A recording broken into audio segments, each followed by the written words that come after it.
Hello everyone, welcome back to my channel. ഇന്നത്തെ വീഡിയോയിൽ ഞാൻ സംസാരിക്കാൻ പോകുന്നത് CFAയുടെ എക്സാം ക്വസ്റ്റ്യൻസിനെ പറ്റിയും CFAയുടെ previous year official exam question പേപ്പേഴ്സിനെ പറ്റിയുമാണ്.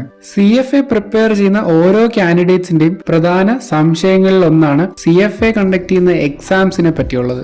എക്സാംസിന്റെ ഫോർമാറ്റിനെ പറ്റിയും അതിൽ വരുന്ന ക്വസ്റ്റ്യൻസിനെ പറ്റിയും വരാൻ സാധ്യതയുള്ള ക്വസ്റ്റ്യൻസിനെ പറ്റിയും ഈ ക്വസ്റ്റ്യൻസിന്റെ ലെവൽ ഓഫ് ഡിഫിക്കൽറ്റിയെ പറ്റിയും നമുക്ക് സംശയം കാണും.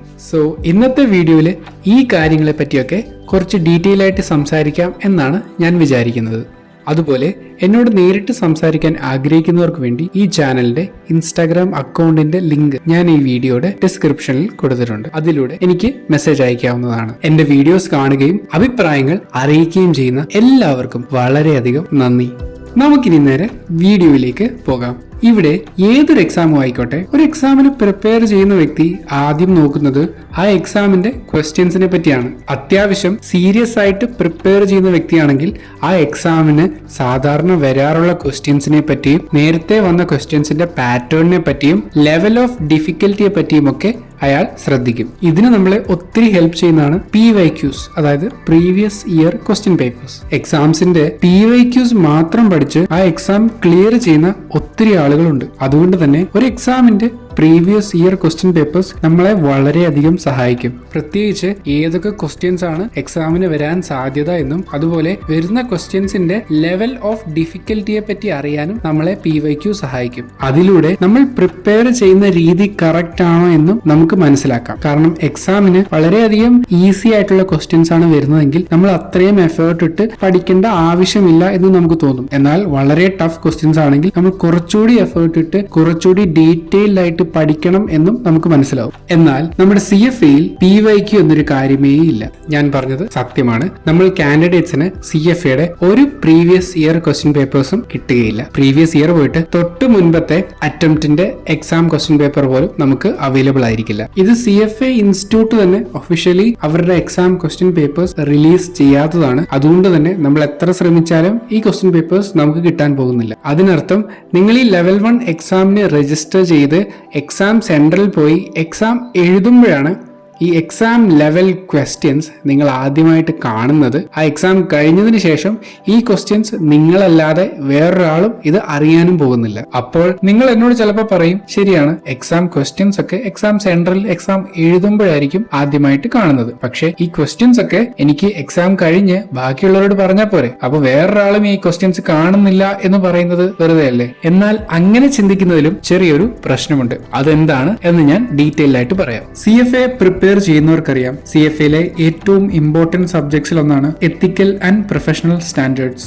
ലെവൽ 1ൽ തന്നെ ഏകദേശം 15 to 20% ആണ് ഈ സബ്ജക്റ്റിന്റെ വെയിറ്റേജ്. ഈ സബ്ജക്റ്റിൽ മെയിൻ ആയിട്ടും നമ്മളൊരു CFA മെമ്പർ ആയിരിക്കെ നമ്മൾ ഫോളോ ചെയ്യേണ്ട കോഡ് ഓഫ് എത്തിക്സിനെ പറ്റിയും സ്റ്റാൻഡേർഡ്സ് ഓഫ് പ്രൊഫഷണൽ കണ്ടക്ടിനെ പറ്റിയുമാണ് ഇവിടെ സംസാരിക്കുന്നത്.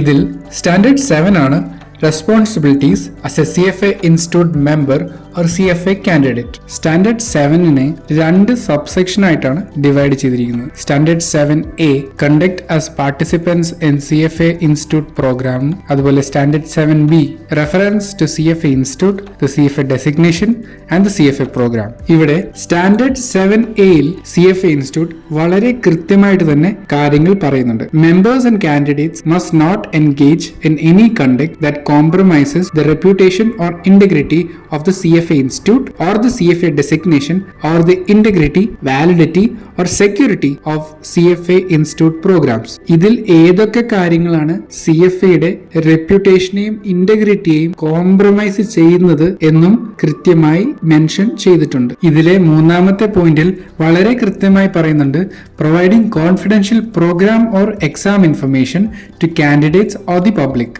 അപ്പോൾ എന്താണ് ആരോടും പറയാൻ പറ്റാത്ത ഈ confidential programme or exam information എന്ന് ചോദിക്കുകയാണെങ്കിൽ CFA ഇൻസ്റ്റിറ്റ്യൂട്ട് വളരെ കൃത്യമായി തന്നെ പറയുന്നുണ്ട്, all aspects of the exam including questions, broad topical areas and formulas tested or not tested are considered confidential until such time as CFA Institute elects to release them publicly.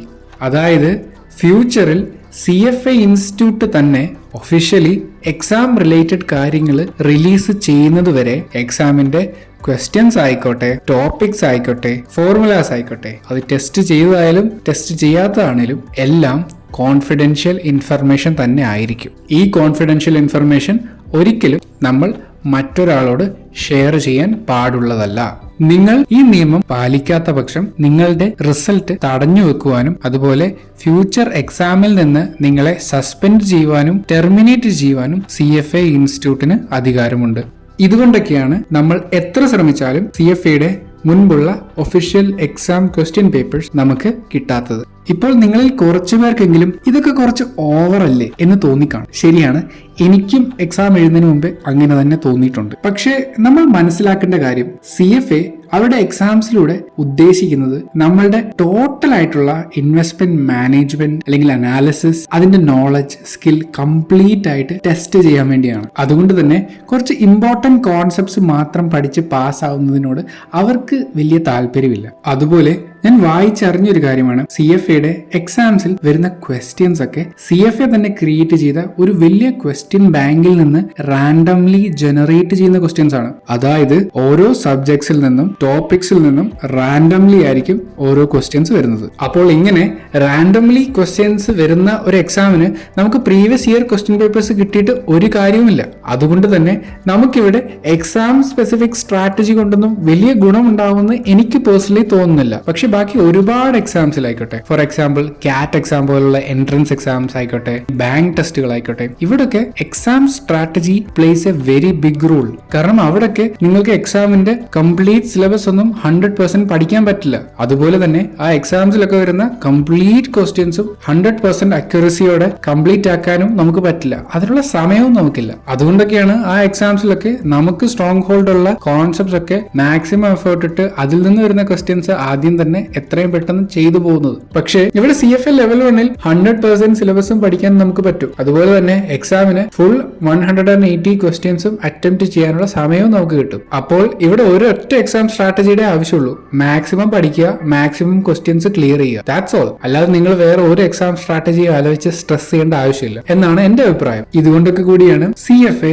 അവരുടെ official exam questions release ചെയ്യാത്തത് എന്ന് ഞാൻ അറിഞ്ഞത്. CFA മാത്രമല്ല FRM, CPA പോലുള്ള എക്സാംസും അവരുടെ exam questions വളരെ confidential ആയി റിലീസ് ചെയ്യാതെ വെക്കുന്ന എക്സാംസ് ആണ്. സോ അപ്പം PYQs ഇല്ലാതെ നമ്മൾ എങ്ങനെ ഈ എക്സാമിന് പ്രിപ്പയർ ചെയ്യും എന്ന ഡൗട്ട് ആണെങ്കിൽ ഞാൻ എപ്പോഴും പറയുന്ന പോലെ മാക്സിമം സിലബസ് പഠിക്കുക, ഡീറ്റെയിൽഡ് ആയിട്ട് തന്നെ പഠിക്കുക. 100% സിലബസ് പഠിക്കാനെന്ന് ഞാൻ പറയുന്നില്ല. മാക്സിമം സിലബസ്, നമ്മളെ കൊണ്ട് പറ്റുന്ന മാക്സിമം സിലബസ് എത്രത്തോളം പഠിക്കുന്നോ അത്രത്തോളം നമുക്ക് നല്ലതാണ്. അതിന്റെ ക്വസ്റ്റ്യൻസ് ചെയ്യുക. പ്രത്യേകിച്ച് CFA ഇൻസ്റ്റിറ്റ്യൂട്ട് തന്നെ നമ്മൾ എക്സാം രജിസ്റ്റർ ചെയ്ത് കഴിയുമ്പോൾ നമുക്ക് അവൈലബിൾ ആക്കി തരുന്ന 1000+ പ്രാക്ടീസ് ക്വസ്റ്റ്യൻസ് ഉണ്ട്. അത് കൃത്യമായിട്ട് ചെയ്യുക. മനസ്സിലായില്ലെങ്കിൽ 2-3 വട്ടം ആ ക്വസ്റ്റ്യൻസ് തന്നെ ചെയ്യുക. അതിനോടൊപ്പം CFA ഒഫീഷ്യൽ മോക്സ് അവൈലബിൾ ആക്കി തരുന്നുണ്ട്. ആ മോക്ക് എക്സാംസും കൃത്യമായിട്ട് അനലൈസ് ചെയ്യുക, പഠിക്കുക, ചെയ്യുക. ഇതായിരുന്നു എന്റെ സ്ട്രാറ്റജി. ഈ സ്ട്രാറ്റജി കൊണ്ട് മാത്രമാണ് എനിക്ക് CFA ലെവൽ 1 ഫസ്റ്റ് അറ്റംപ്റ്റിൽ തന്നെ 90% മാർക്ക് കൂടി വിജയിക്കാൻ കഴിയുന്നത്. അതുകൊണ്ട് നിങ്ങൾ ഒരു രീതിയിലും CFAയുടെ എക്സാമിനെ പറ്റി ടെൻഷൻ അടിക്കുകയോ CFAയുടെ എക്സാമിന് വരുന്ന ക്വസ്റ്റ്യൻസിനെ പറ്റി ആലോചിച്ച് സ്ട്രെസ് എടുക്കുകയോ ചെയ്യരുത്. നിങ്ങൾ ഞാൻ പറഞ്ഞ ഈ കാര്യത്തിൽ 100% എഫേർട്ട് ഇട്ട് മാക്സിമം ക്വസ്റ്റ്യൻസ് ഒക്കെ ചെയ്ത് പഠിക്കുന്ന ഒരു വ്യക്തിയാണെങ്കിൽ ഒരു രീതിയിലും നിങ്ങൾ CFA ലെവൽ 1 എക്സാം തോൽക്കാൻ ചാൻസ് ഇല്ല എന്നാണ് എൻ്റെ അഭിപ്രായം. സോ നിങ്ങൾ മാക്സിമം എഫേർട്ട് ഇട്ട് തന്നെ പഠിക്കുക. എന്നോട് നേരിട്ട് സംസാരിക്കാൻ ആഗ്രഹിക്കുന്നവർക്ക് ഈ ചാനലിന്റെ ഇൻസ്റ്റാഗ്രാം അക്കൗണ്ടിന്റെ ലിങ്ക് ഈ വീഡിയോയുടെ ഡിസ്ക്രിപ്ഷനിൽ ഞാൻ കൊടുത്തിട്ടുണ്ട്. And thank you so much for watching the video. ഇനിയും CFA ആൻഡ് ഫൈനാൻസ് റിലേറ്റഡ് വീഡിയോസുമായി ഞാൻ വരുന്നത് വരെ ബൈ.